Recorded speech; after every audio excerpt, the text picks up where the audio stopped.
the last of our series bringing Pinewoods Camp history to life. And then this is becoming Pinewoods Camp Incorporated when we became a nonprofit in 1975. With us tonight, we have Beth Reagan, our Assistant Manager of Operations and Communications. We have Gillian Stewart, who's a fabulous board member and is going to be moderating tonight. And we have Marney Morrison, who's been also on the board, and this is kind of one of her brainchilds. And thank you, Marney, for organizing this. And we are going to turn it over to Marney just to give a brief history on Pinewoods. So thanks, Marney. Hi, everybody. This is very exciting to see your faces and read your names and go, oh my goodness. So welcome. I have been given a 2-minute limit for giving the history of Pinewoods up until 1974. So I'm really going to just focus on a few main decisions because so much of history is decision making. And I we'll just already have the Girl Scouts there, that the Girl Scout Leadership Training School that Helen Storrow started in her own at her own home in Lincoln and then moved to the Windsor School in Boston. She was able to move into the wilderness where there was some platforms for tents and pits for going to the bathroom and a camp house, a beautiful camp house built in 1919. But that's not the decision. The decision that she made was in 1924 to build a huge dance pavilion, name it C Sharp, and to have 2 summers of a dance camp at Long Pond as an experiment to see how it would work. And from that, her vision expanded and she started to see how the Girl Scout Leadership Training Camp school would do better on the other side of the pond at a place where there would be Girl Scouts for them to learn to lead, and that this space that we call Pinewoods could become the dance camp of her dreams. And she started buying the cabins along Round Pond, all the cabins 2-people cabins that we know in all the various neighborhoods except for Highlands. She built at 3 additional dance pavilions. And that was it was like the Field of Dreams. It's like if she builds it, they will come. And they came. They came in 1933 and stayed, and we're still here. The next decision that she made, well, really, I would say that the next decision really wasn't hers. The war came, World War II, and for 3 years, there was no activity at Pinewoods. 1942, 3, and 4. And that fall, she was dying of cancer. And in September, a great hurricane came right through camp and collapsed C Sharp. And suddenly this legacy that she was leaving to Lily and Dick Conant didn't seem like such a great deal. So she wrote them and said, you could sell it and it would pay for your kids' college education. You don't have to take on this burden. It's really hard and it's very expensive.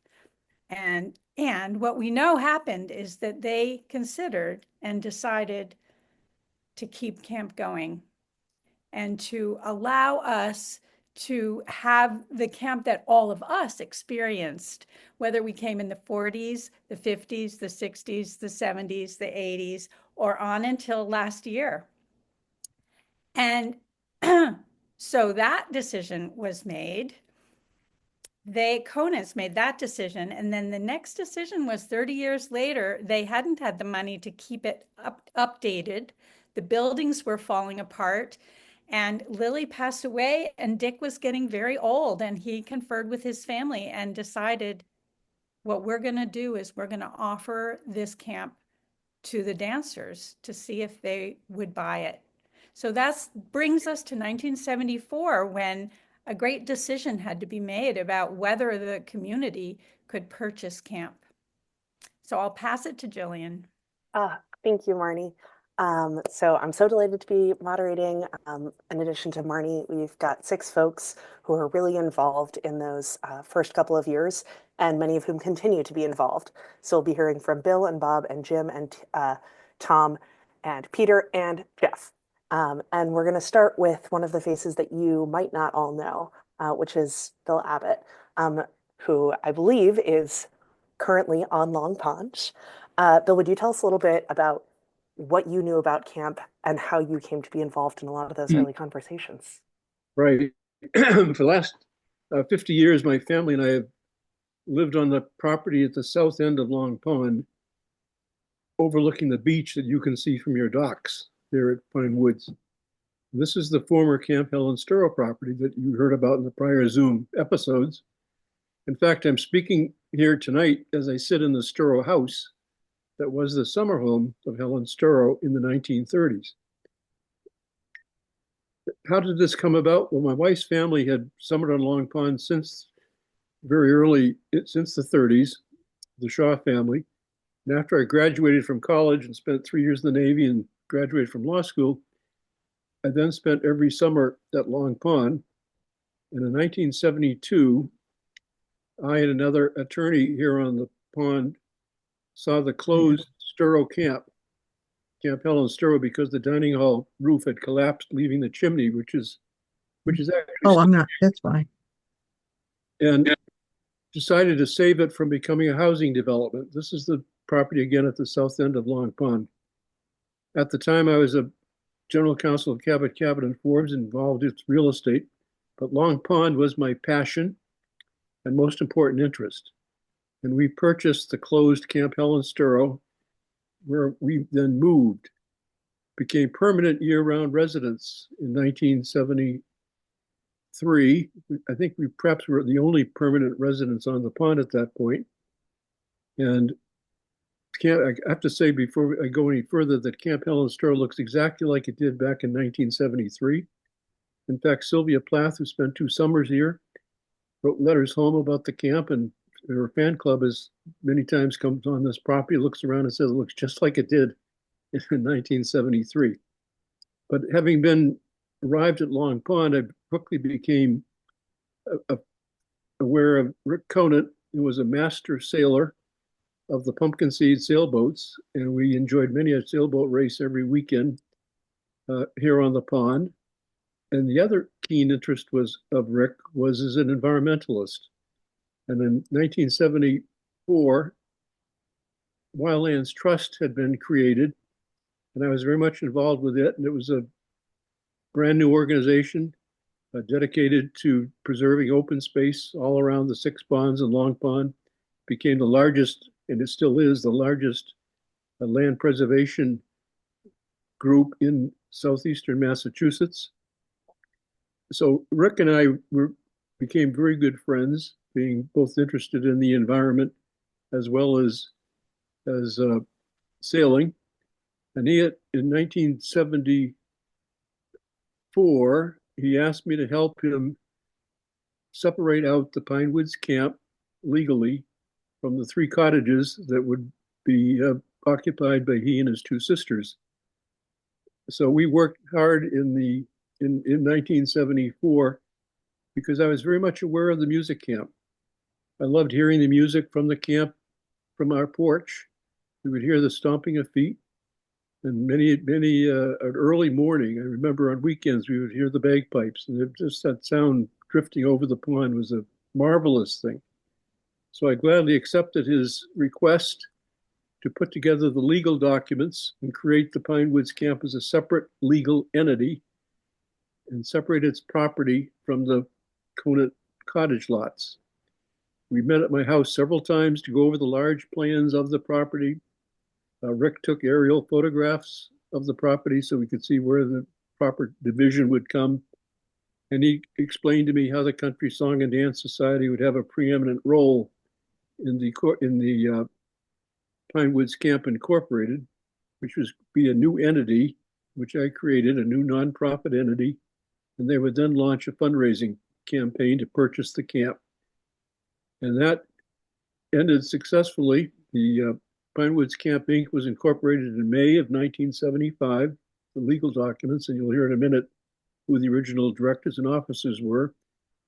And the fundraising went on, and at the end of 1975, the deed was actually recorded on December 31st with a 5-year mortgage, and mortgage was also recorded on December 31st. And I remember that vividly because I think that was the night the tax laws in Massachusetts had changed, so we were locked in the Registry of Deeds on December 31st, long after the registry had closed, 10 or 11 p.m. We still hadn't had a chance to record yet, but it did get recorded, and the organization came into existence, and I must say it's been a wonderful neighbor ever since. Thank you. Oh, thanks, Bill. What an incredible way to spend your New Year's Eve, locked in the Registry of Deeds office. Right. We're going to take a little bit of a step back in time and talk about that decision, because it's not an easy decision, right? It wasn't an easy decision for CDSS to commit an enormous quantity of resources to purchase Pinewoods and to put up all that funding. So, Bob, would you talk a little bit about how you came to be involved and what that process of figuring out, was this even a viable financial choice? In 1974, I attended the 2 dance weeks, and I had started dancing the September before that in New York, and Friday nights I danced in Ridgewood, New Jersey, and when I went to the dance when the dance weeks were known, I heard about the annual meeting, and I said, gee, could I represent the dancers in North Jersey at the meeting? I mean, I didn't know any better. I was a new dancer. I didn't know CDSS really very well. I knew their offices on Sheridan Square, but that was about it. And I had been there a couple of times, but I was new. And so I cavalierly said at the meeting, when the offer was made formally to the meeting, I said, oh, okay, I'll be there. And I just said, it was at that meeting that the offer was made clear to CDS. And I don't know why, but someone asked me, with my background, which was in finance, and I was an engineer, but asked me to take a look at the books that the Conants had, and to try to get a handle on whether this was a project that we could actually undertake. And really the focus was it self-supporting? Were additional funds being contributed by the Conants to make it work? And I found no, it was actually self-supporting, and CDSS could buy it and move forward with it. And so it was sort of a feasibility study. And at that point, the fundraising, actually right after that meeting, the fundraising began. Christine Helwig took on the task, which was really amazing, to try to raise the funds. And she took it on with a vengeance.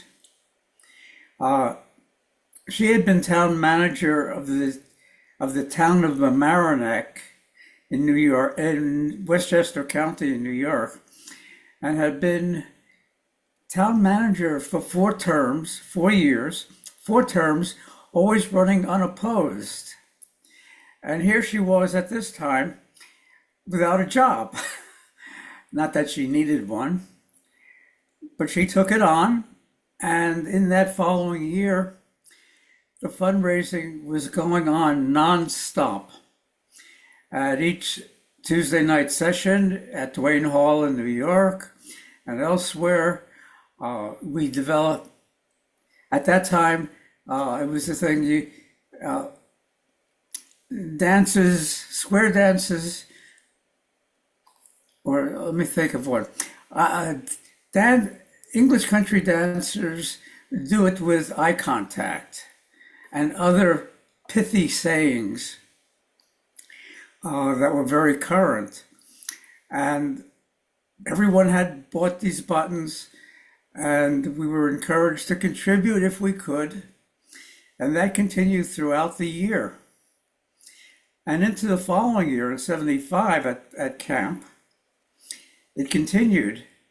I remember getting into a t-shirt owned by George Roth, who was a rather big guy. And I squeezed into it with my wife at the time. And it said something, but it was a fundraising gimmick. And it was at that session that Norman Singer, the president of CDSS, said, don't be afraid to ask people for money. You never know who the people are below those dance clothes. So go out, and everyone would ask, and we would all involved in the fundraising activities, large and small. And that was how it began. And we actually have one of those letters right here. We've got a document, so it's probably too small for folks to read, but this is dated June 1st, 1974, and it starts asking, what now is to be the future of Pinewoods? Unless we act now, we may lose it. And also in here, we've got those initial articles of incorporation, which really interestingly, when it was first formed, and let me pull this up right here, you can see in the Commonwealth of Massachusetts, Bill Abbott. When it was first formed, those original officers were Norman and John and Jenny and Bill, and then it wasn't until several months later that full board was pulled together. And Jim, actually, can I get you to come in and talk a little bit about your role? How did you come to be on that first board in 1975? Mute. That was also the summer that I became director of CDSS, which meant I was stretched too thin. That entire year, I was performing with Agnes DeMille. During that year, I was calling a semi-regular square dance in addition to the 2 regular dances a week that CDSS held and that I attended if something else didn't happen. And when I think back on those years, I realized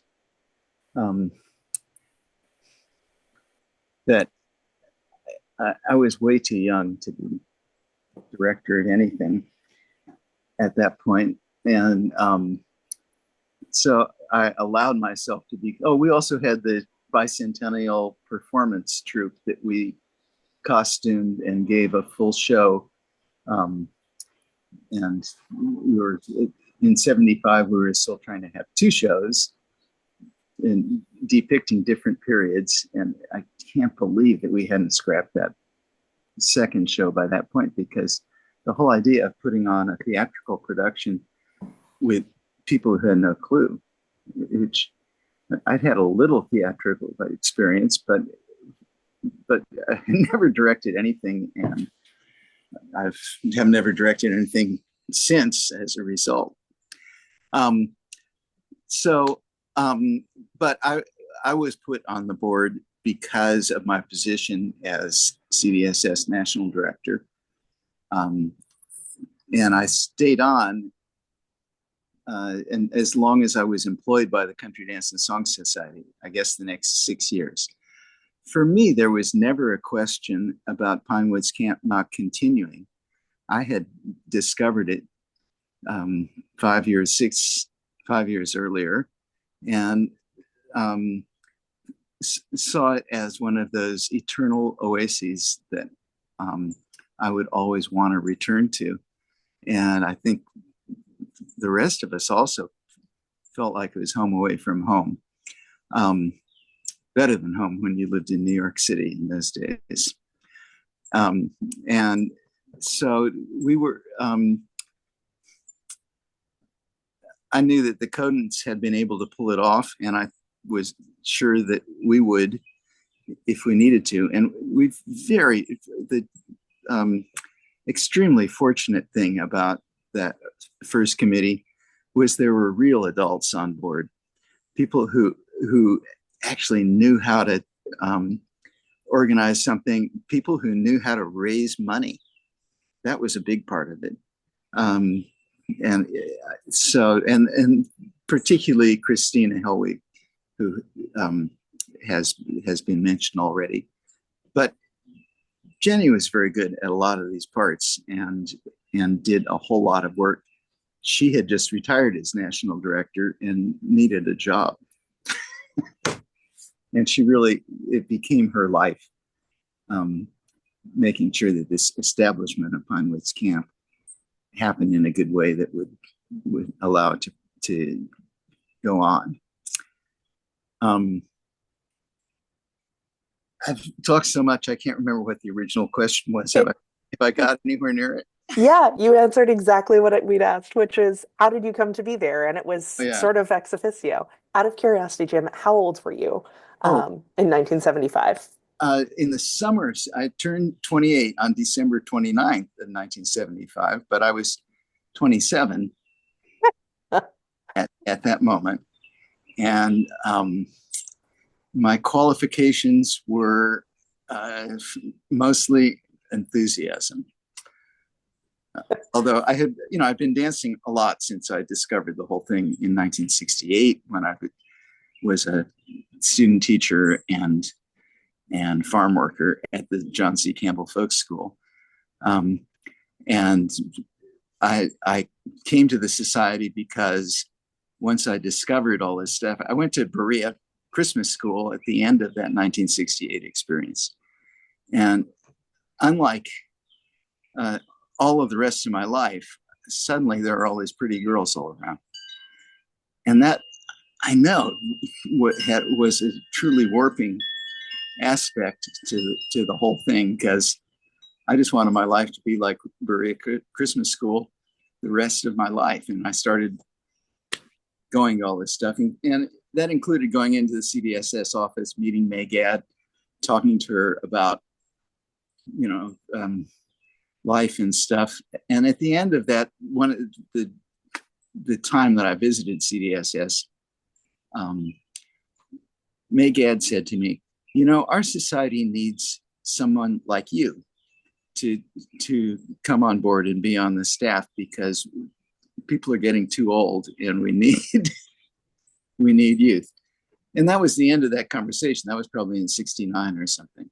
But when I was in Lynchburg being a summer camp counselor and stuff during 1970, I remembered what May Gadd said.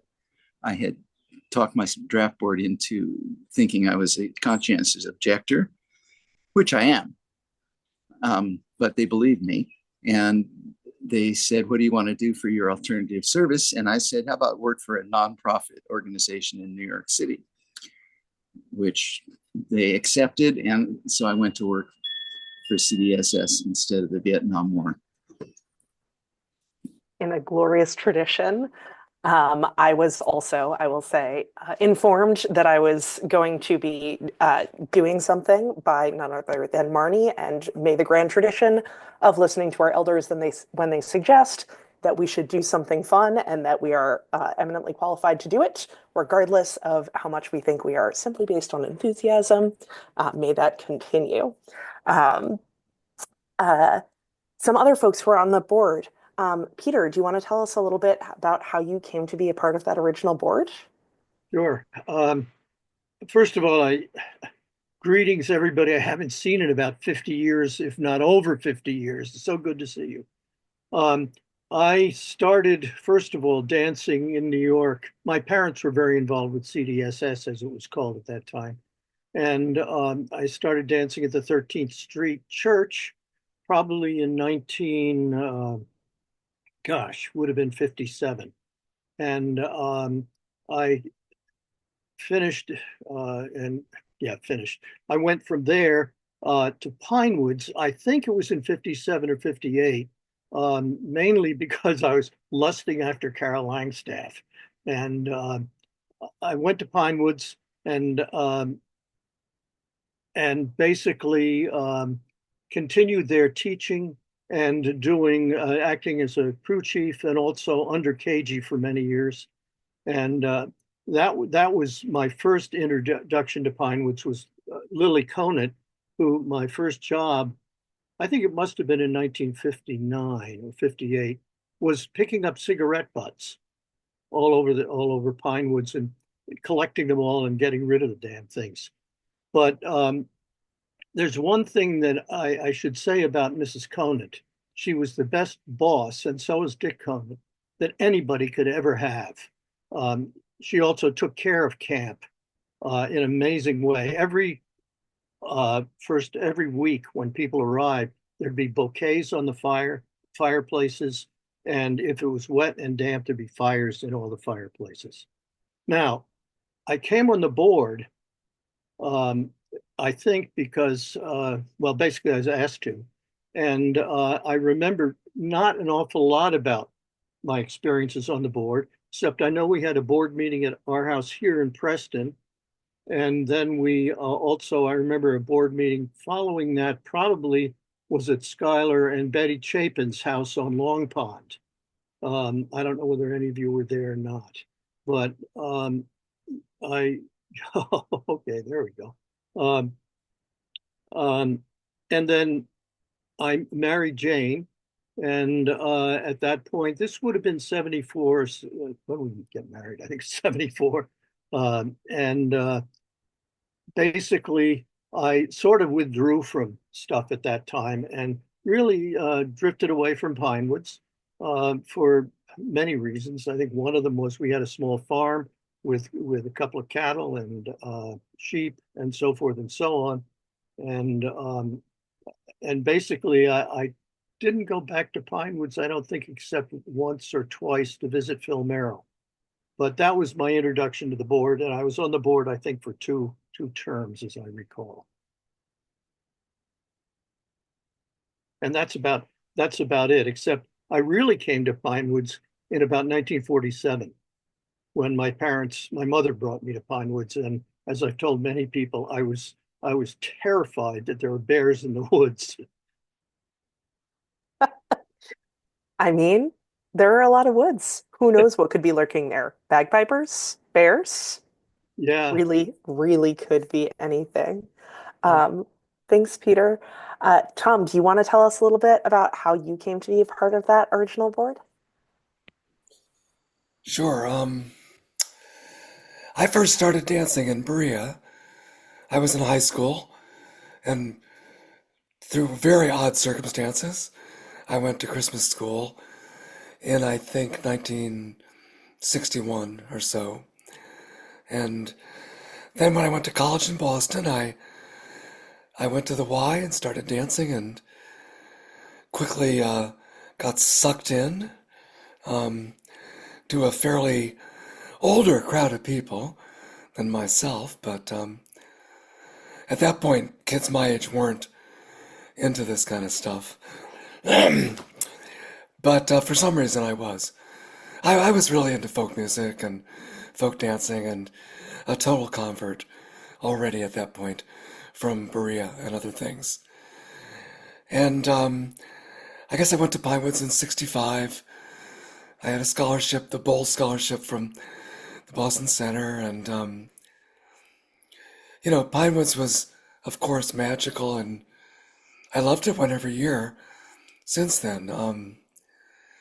In '69, I moved to California with my first wife, Pam, and I came back to Pinewoods every year in the summer. But in '74, after Pam and I separated, I moved back to Boston and landed right in the middle of the creation of Pinewoods Camp Inc.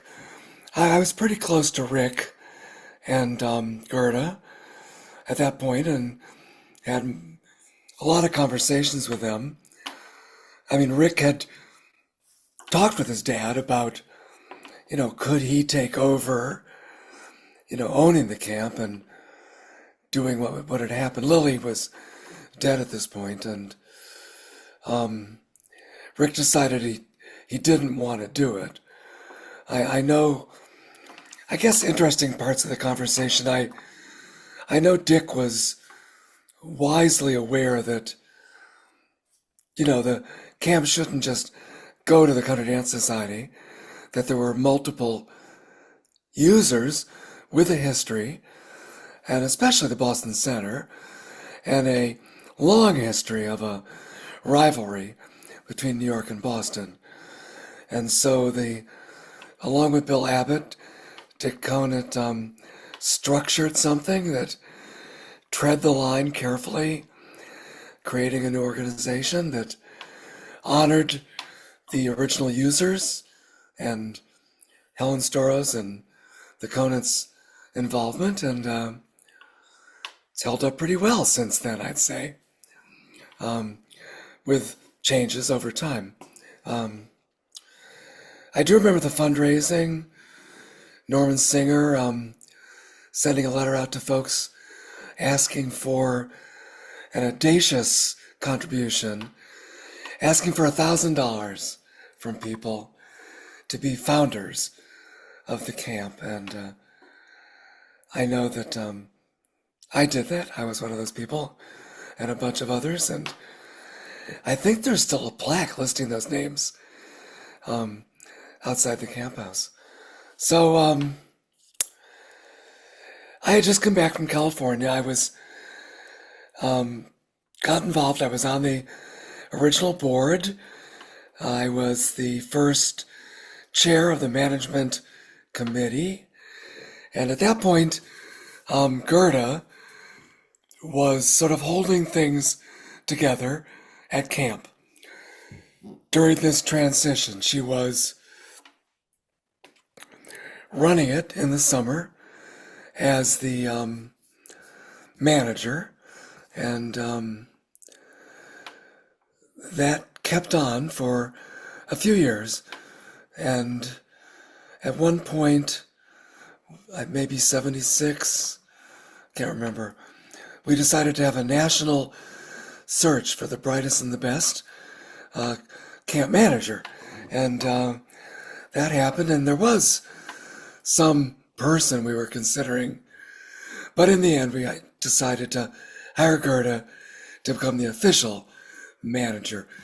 That wasn't the executive director. That didn't happen for quite a while. There was a feeling that we didn't need an executive director.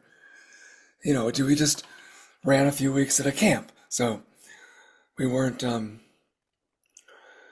and the corporation slowly grew. Eventually when Gerda stopped, I'm not sure when Eileen took over, but we eventually grew into having an executive director with some resistance. There was a lot of different discussion at the beginning about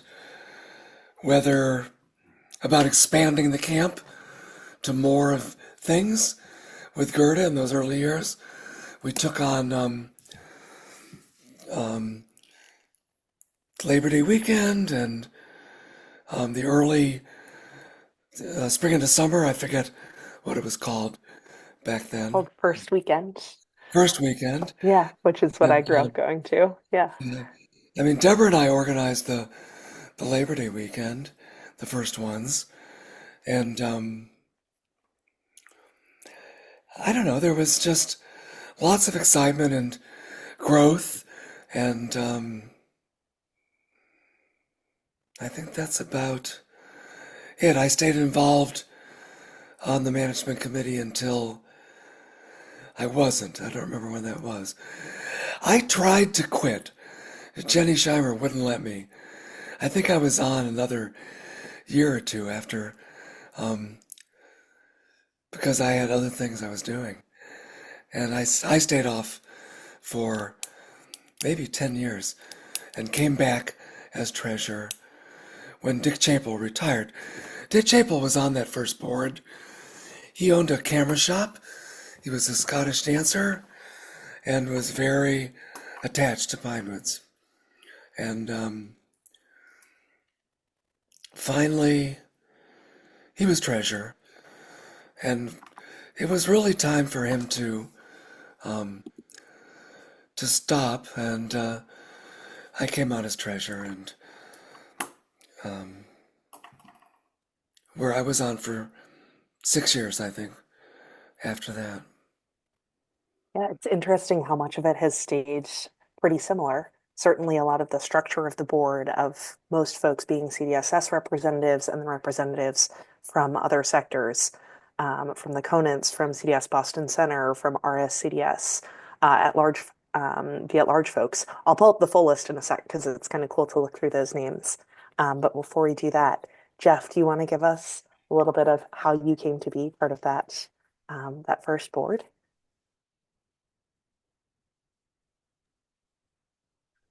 I don't know. Shall we start with that? I don't remember when I went on the CDSS board. I think it was the early mid 70s, and they were probably looking for somebody relatively young and somebody connected with a hot new week that was happening at Pinewoods, which was Folk Music Week. They needed somebody in there, and I said, sure. And then Norman Singer, I mean, that was a great moment when Norman Singer, our president, and obviously, as I'm being reminded here, helped founding of Pinewoods Camp and sending out the newsletters and all. But then he resigned as president of CDSS over an issue because the Morris Ring would not allow women Morris dancers. And he felt he could no longer, since we CDSS was a part of the Morris Ring, he could no longer allow that. And so he decided to step down as director. And then I suppose CDS was desperate and therefore asked me if I would do it as a folk guy. And I was helping to run a music school on Long Island and producing concerts and teaching kids. And seems like a pretty good idea. I had first been at Pinewoods in 1956, and I realized Peter Leibert and I might not have shared too much except a love of English dance music. And now I realize it was Carol Langstaff, because when I was there at 13 in 1956, she was probably 12. I think so. Yeah. And so I took a shine to her. Not that it was returned, but that was enough just to throw my light out there. Interestingly, I was in a Christmas Revels show 2 years ago in Lebanon, and she came to the show. I hadn't seen her in years and years and years, and it was wonderful to reunite after one of the performances. So I went on. We all went in 75. I was probably just a board member from CDS and a folk song representative. And I don't remember now how long I stayed on. I don't.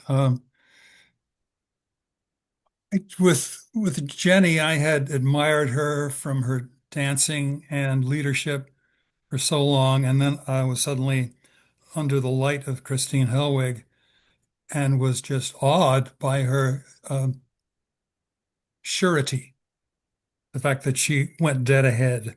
I think she talked to me later about being so nervous about trying to make this mammoth thing happen, but to us young'uns looking on, she was just steadfast.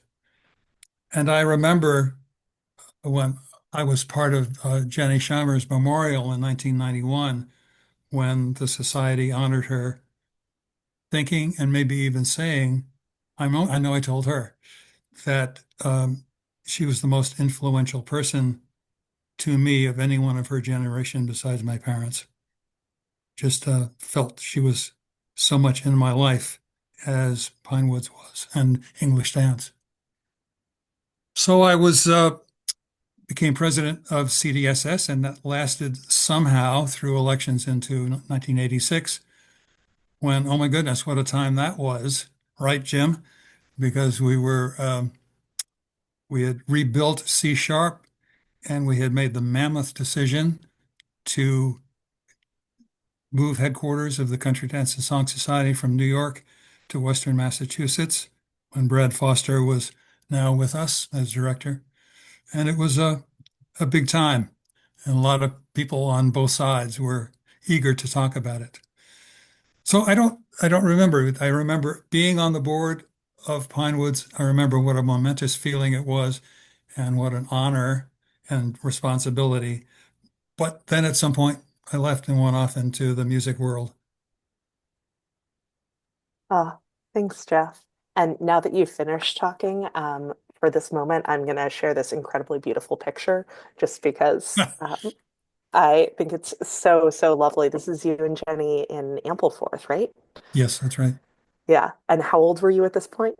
Well, I think I remember a 72 date on the back of that. That makes me 29.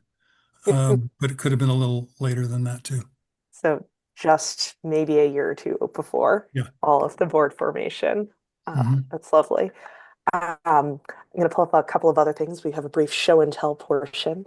One other lovely thing that we've got is this snippet from the Pinewoods Post. And I'll zoom in a little bit, see where it says Stop Press, Pinewoods Inc. board members. So this is the first announcement for the CDSS board members. And before I show the next thing, which shows the rest of the board members, including those from the other program providers, because that'll give it away. Think for a moment, imagine for yourself how much you think camp was purchased for in 1975. Don't shout it out, but imagine. Okay, I'll go ahead and share this. So camp was purchased for $123,000 plus some interest and some legal fees, but $123,000, an incredible investment. And then the original board, that first board meeting in October of 1975, had the CDSS representatives, Fred Bosworth, May Gadd, Christine Hellwig, John Hodgkin, Tom Kruskal, Peter Liebert, Elizabeth Lindsay, Jim Morrison, Jenny Scheimer, Jeff Warner. We had Richard as the Conant rep, Dick Chapel as the RSCDS rep, and then it's the at-large members, Betty Chapin, Betty Conant, and Helen Conant, and then one vacancy. I skipped over Terry because I got to talk to him a couple of weeks ago. He was the CDS Boston Center rep, and he got to be involved through music. He was a student at NEC, and then he came to be involved with Revels and was then involved in helping set up the Revels boards and then the CDS Boston Center board. And that was how he got pulled in here. And that sort of wrapping of all of the different organizations is so, I just love hearing about that, that whole process. So it's really exciting. We're going to I've got about 12-ish minutes left. We'll open up for questions at the end, but before we do that, we're going to do another round, just checking with each of you all. And what I'd love to hear from you were, if you haven't already said it, how old were you in 1975? And did you have any idea of what you were getting yourself into or what things might become? So let's go in a slightly different order. Peter, you want to start out? How old were you in 1975? Did you have any notion of what camp would be? Yeah, I have a notion. 33. You wanted me to say anything else? Yeah, what did you think camp? Did you know what you were getting into, or you were just doing what you were told? Yeah, I did because I came here very early, well, in the mid to late 50s. And, it was under the guidance of Lily Conant for a good part of that time, and then under KG for a good part of that time. And all the time I was cleaning toilets and running around crazily trying to find septic systems and whatever. I was also teaching sword and Morris and country off and on. So, yeah. Some things just stay the same throughout. I don't know. Yeah. Out of curiosity, how many of you all, just show of hands, have cleaned a toilet at Pinewoods? A good number. A good number. Jim, what about you? How old were you in 1975, and did you know?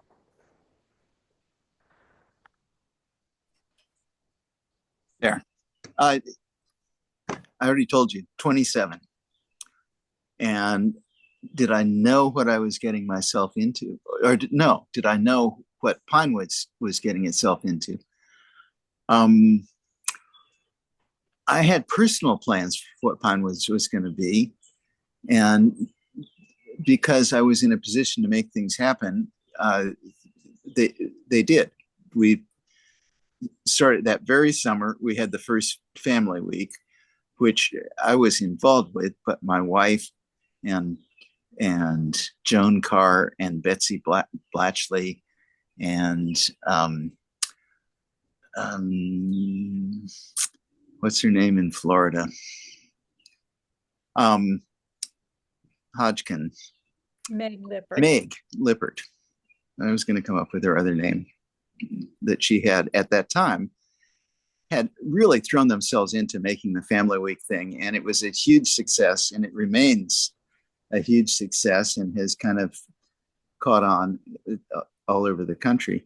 In 1977, I instituted I was the first director and mastermind of the American Dance and Music Week, which was never as big as a hit as Family Week, but there were some great things that happened there.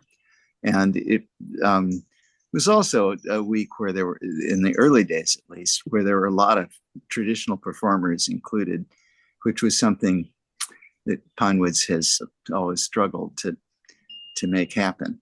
And Tony Behrend ran the all English weeks. So we were adding weeks because it wasn't the Conants running the camp anymore. I think this is obvious to lots of us that have been thinking about this a long time, but maybe not to everybody, was the Conants didn't want more than 4 weeks of work.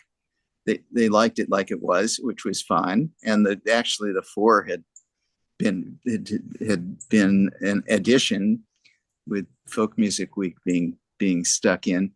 But once the camp was Pinewoods Camp Inc., we really needed the camp to get used so that the expense of maintaining and operating this whole adventure could thrive financially. And from this point of view, for this period of time, obviously, that has been what's made it a success, is that the camp is used from opening until September, whenever it is, nonstop. And it's a huge amount more work, and it's a much bigger activity, and a lot more people are getting to have the fun of spending a week or a weekend or whatever at Pinewoods. Absolutely. Yeah. Chris, how many weeks? What's the first session that we have at camp this summer? The first session is Queer Tango, and it starts on May 30th. And then we're running through the crew reunion, which is September 15th-ish. 15th-ish, yeah, the 16th, I think. Yeah. So We have 18 sessions or 19 sessions this summer. yeah, a big shift up from the 2 and then the 4. Let's see. Oh, Tom, how old were you in 1975? And did you have any idea? Well, I was 28. Did I have any idea? I I am a business person, and I like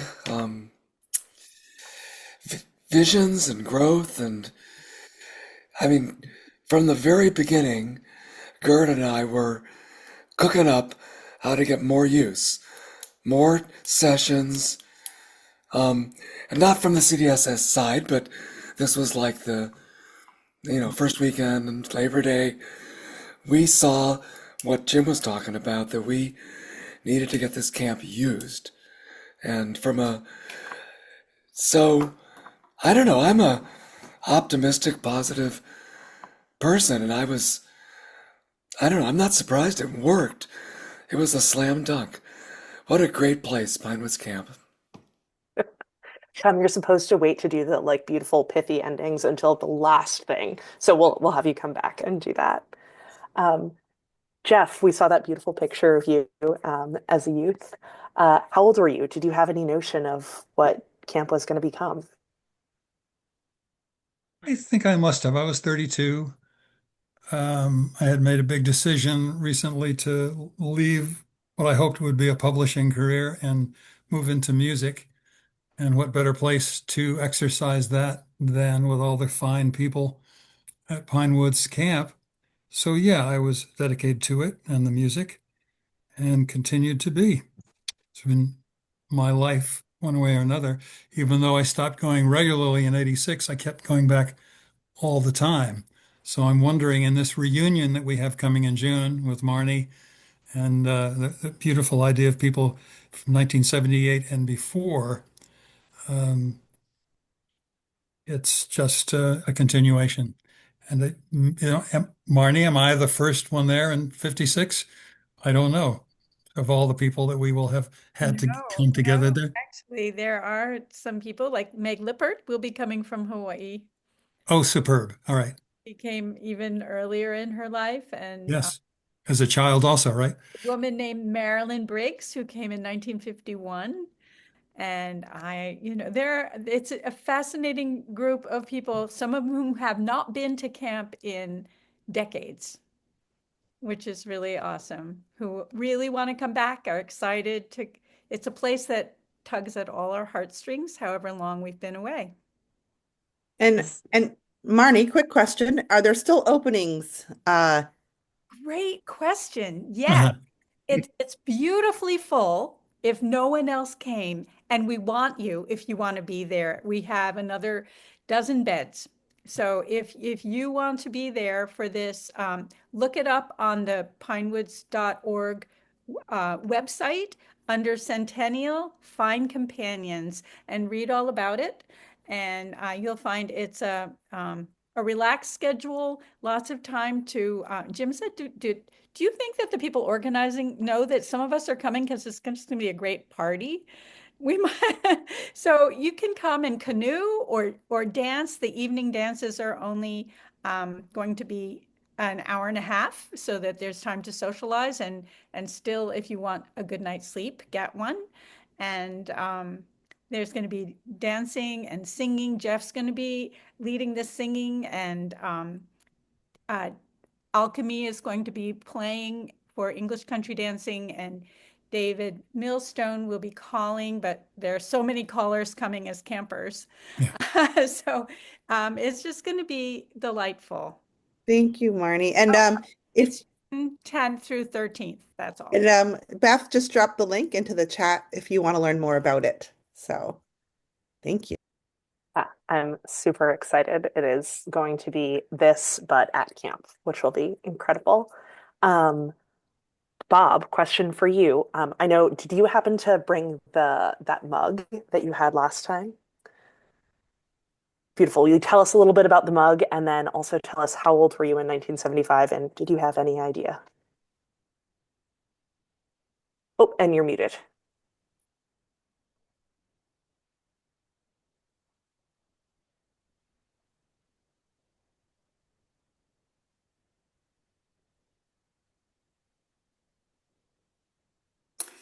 My mouse just stopped working.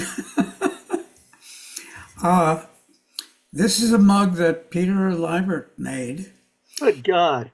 and was sold as a fundraiser in 1976, celebrating the incorporation and the first season of Pinewoods Inc. And I wish I had others because it's a great mug. I still use it. Glad to hear it. I was 33 at the time. I knew Pinewoods was in good hands. John Hodgkin and I worked on creating the bylaws and and of course the input was all of the stakeholders had to be part of the board. So nobody would be left out. But since CDSS was doing the majority of the fundraising, it was felt that CDSS should have a controlling interest in the board. And of course, one of the things you have to do is provide for the final dissolution of the organization if it stops functioning or if it goes bankrupt or whatever. And so those funds, if that happens, which is, I don't think, very possible, but if it does happen, the residual funds would revert to CDSS. Frankly, I was rather naive at that period. I had hoped that CDSS would take it on for itself because the land was the real value, would have been an incredible endowment for CDSS. But I think they made the right decision and set up PCI, and that's going to go strong. I can't see it actually diminishing. If they get some heat in the cabins, it's going to have a longer season. The new amenities like bathrooms, like showers. The first years, I didn't even know there was. Well, I heard that there was a shower, but I had no idea where it was. And finally, there are showers available. Okay. So It's true. There are so many showers available. and bathrooms. There were some outhouses originally. I had never gone back there, but behind C Sharp, there was an outhouse. I never investigated. I can confirm that that outhouse still exists. Oh, And that if any of you happen to be at camp, there is a lovely painting in there that you should inspect. And I will leave it at that for all of you who are there. And just to close us out before we open it up to questions, Bill, how old were you in 1975? And did you have any idea what what Pinewoods was going to become? 37. And we just wanted to be sure the camp was going to continue because it shared all the same values that those of us that live there permanently. And do you still get to enjoy the music down the pond? It seems to be like on a Sunday morning, you just kind of drift across the cove and we listen to it on the porch and somebody will say, hear the music from the camp. Season's starting again. Beautiful. Thank you all so much for sharing stories. Before I open it up to questions, yes, a big round of applause for Bill and Bob and Jim and Peter and Tom and Jeff and to Marney, and then to Chris and Beth for doing all of the organizing behind these Zooms. They're so fun, they're so fascinating, and it is always lovely to see folks who we don't see from different places and off season. Before I open it up to questions, Chris, I know you had a couple of things that you wanted to share. Yes, and thank you, Gillian, for moderating. So yay, yay. You did a great job just pulling out all those stories and organizing that thought process. So thank you. We are, this is our first activity of our centennial year. So, yes, Pinewoods, the nonprofit, is celebrating 50 years, but we're also celebrating 100 years of dancing here on Long Pond. And so this is just one of many activities. Marnie mentioned Find Companions, and we have a crew reunion later on this summer. And then we're going to have this amazing um, uh, timeline, a physical timeline, and we'll have archival workshops at camp. But one really exciting thing, we just went live with our link to order a Pinewoods cookbook, Taste of the Kitchen, celebrating 100 years of the Pinewoods Kitchen. And so Beth is going to drop the link to pre-order that. We hope to have them at camp by the end of the week, at the beginning of next week, and we'll start shipping them out, or you can pick them up at camp. And also, this last 3 months, we've been covering 100 years and more of Pinewoods history, starting with the Girl Scouts and Helen Storrow, and then the Conant family, and then becoming PCI. These are all available to watch again if you missed them. This one will be available in about a week, and Beth is also dropping that in that link in the chat. So thank you again. And yeah, we're going to open it up for questions. You can just either raise your hand and Gillian will call on you, or you can drop a question into the chat function, and I will pass that on to Gillian. Yeah, questions for folks?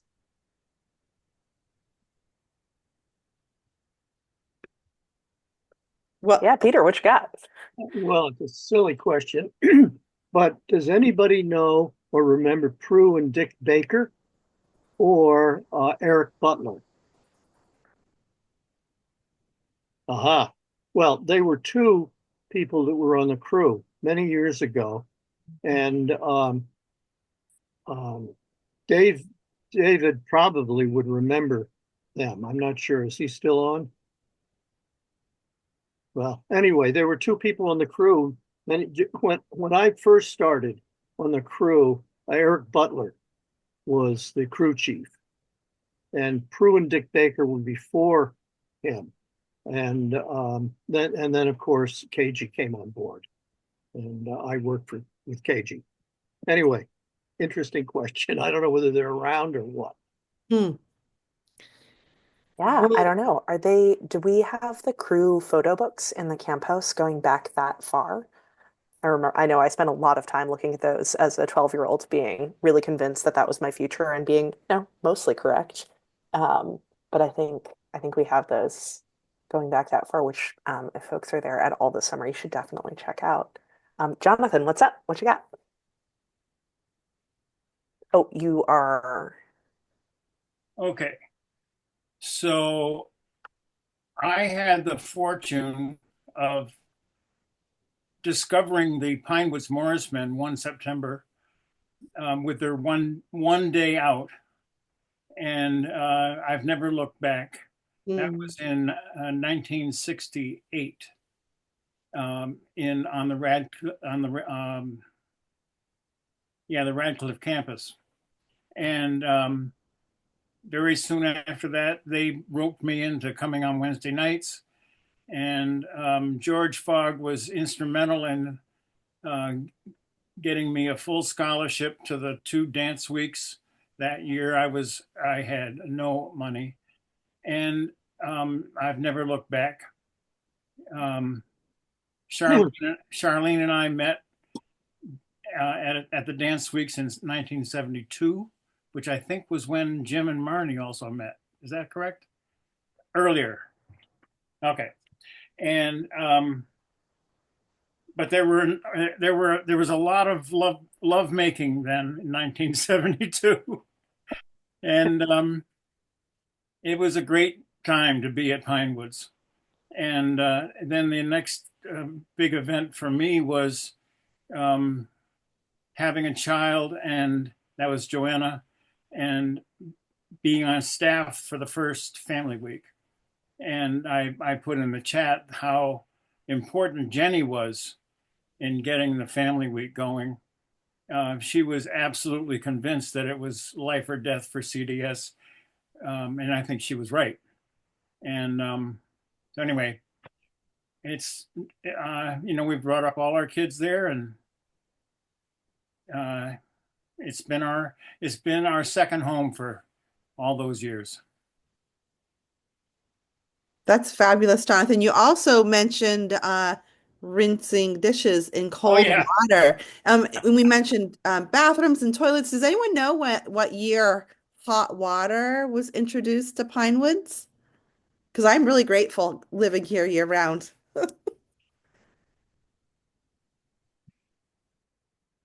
I think by the time we started Family Week, there was hot water. Oh, yes. What I'm talking about is in the dishwashing area.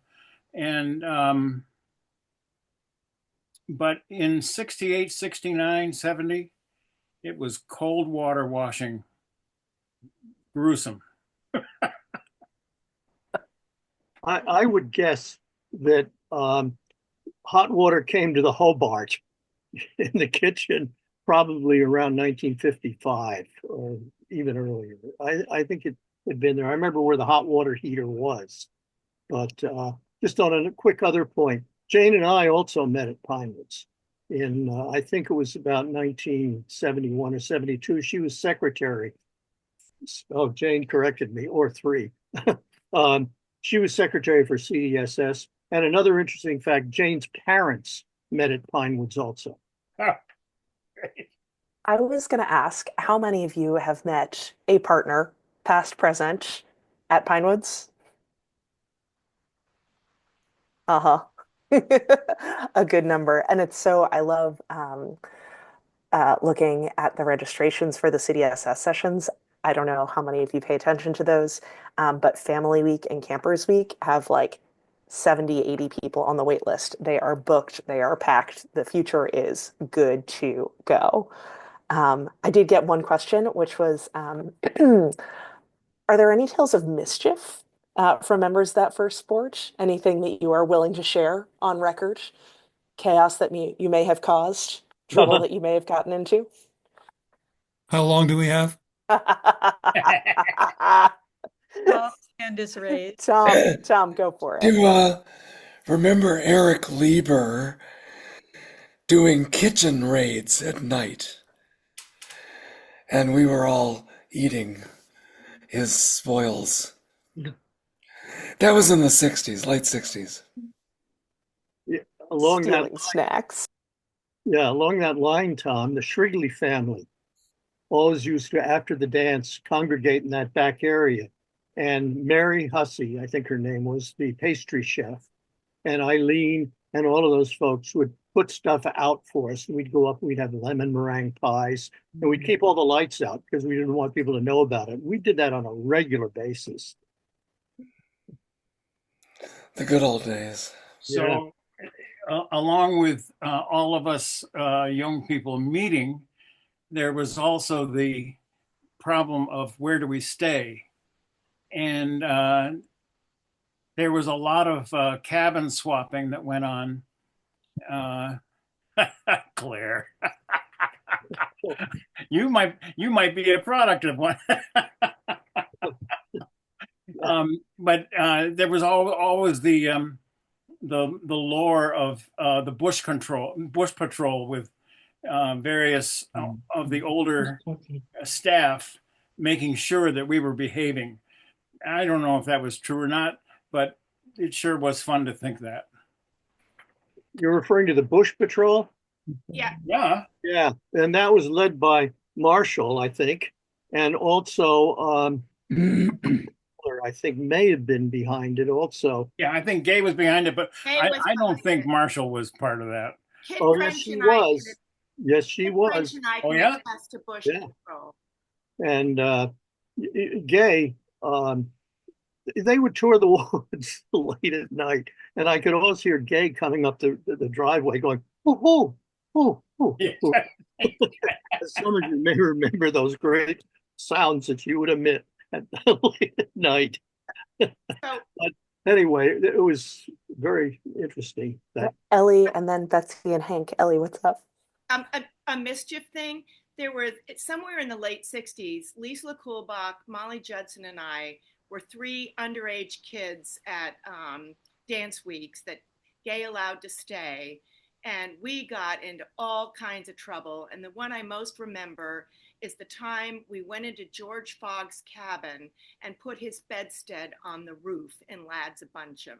So when he came home from wherever he was partying late at night, his bed was all the way up in the roof, and we were hiding in the bushes watching. And as I said, I was very much a part of the bush. I mean, Gay, Kit French, and I very much remember the Bush Patrol looking for us. Chris, don't get any notions about new crew members. We are not going to be rustling the bushes. Betsy and Hank, what you got? Well, I guess I could chime in if it talks about mischief at camp, because I heard it all my life across the pond, the music coming, and my grandfather would sit and drink his martini on the other side of the pond, and he would curse out those goddamn tiddly pummers over there with their music wafting through. But my mother was social friends with the Langstaffs back in New York, and after supper we would get in the car and drive around and just kind of hang around C Sharp, and May Gad asked me to dance at age 10 or 11 or something like that, and so I went on the floor and I got through it, and it was actually kind of fun. And then my first boss on the crew was Peter Liebert. So we had a good crew, and I know that Doug Smith is on here. He was part of that crew. And I was so enthusiastic and so a wannabe hippie, and wanted to go back to the land. And so at the end of the summer, when all the campers had left and we'd put all the places away, I said, I want to stay here all winter long. And somehow I was given permission to stay at Cotty House. And so my indiscretion was in asking a member of the opposite gender to stay with me. And so it was Margaret Fountain. Oh my goodness. And I moved into Cotty House. And there's some wonderful photographs of my grandmother, Ruth Steinway, coming over to visit us with this, what is going on over here, look on her face. And it was all good until about when winter really started settling in, at Thanksgiving time, something like that. And down the driveway came Ricky Conant in a car. And he said, well, I'm here representing my dad, who heard that you were living in sin in this cabin with another person. And so you have to leave. And so Margaret and I got the message and pulled out and left staying there. But it was a wonderful experience to watch and to see the round pond changing. And I keep that cherished deep in my heart all the time. Excellent. David, what you got? Well, so this will feed right off of Hank's comment, because Rick and Gerda had their own mischievous events. Gerda told us in her last year or two that one of the things they had done on one of her first trips to camp after they had gotten married is they went and hacked the Bush Patrol. So they went out and hid in the woods and were making out and kind of luring the Bush Patrol, who then came up and, oh, we can't do anything about those two. We had not heard this until she was in her very last few years. But I think pretty funny. Yeah. That's incredible. Amazing. Any last, I know we are well over time, and I hope that many of you will be around for Find Companions, even if only for part of the day, because I know there's an option to just come for one of the days. So if we do not see you before then, I hope to see you there.